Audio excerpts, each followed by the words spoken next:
नीतीश हमें लगता है एक वर्ल्ड रिकॉर्ड बना लेंगे कुछ दिन में कि कितनी पलटी उन्होंने आज तक मारी है।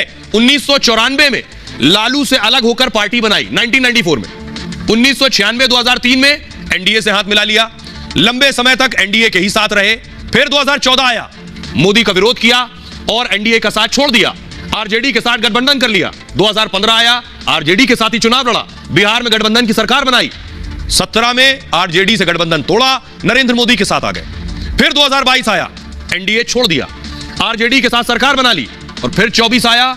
अब छठवीं बार पलटने के संकेत हैं, लालू यादव पर हमले कर रहे हैं, अंदर खाने बीजेपी से बात चल रही है, संकेत हैं कि कभी भी इसका ऐलान हो सकता है।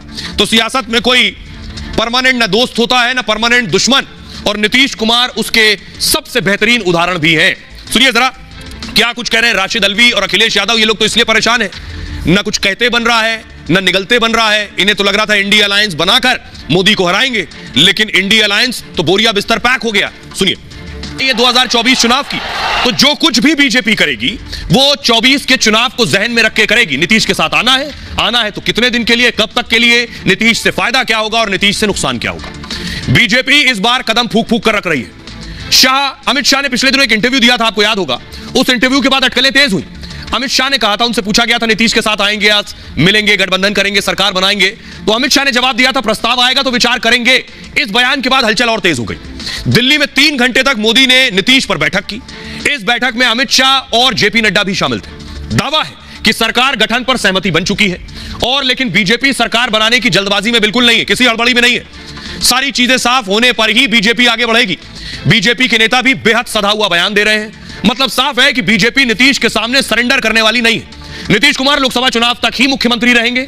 लोकसभा चुनाव में भी नीतीश को 10 से 12 सीटें ही मिलेंगी। विधानसभा सीटों के आधार पर इसका फैसला होगा। 2019 में जेडीयू ने 17 सीटों पर चुनाव लड़ा था नीतीश कुमार ने। दरअसल गठबंधन के लिए नीतीश ज्यादा बेचैन है इस वक्त। ऐसे में बीजेपी गठबंधन को लेकर बेहद सतर्क है। अगले 15-20 साल को ध्यान में रखकर ही बीजेपी कोई फैसला लेगी। नीतीश लालू के गठबंधन के बाद बीजेपी का प्लान तैयार था।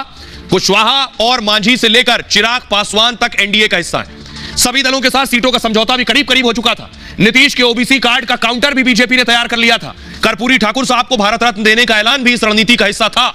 इस बार नीतीश अपनी मजबूरी से पाला बदलने वाले।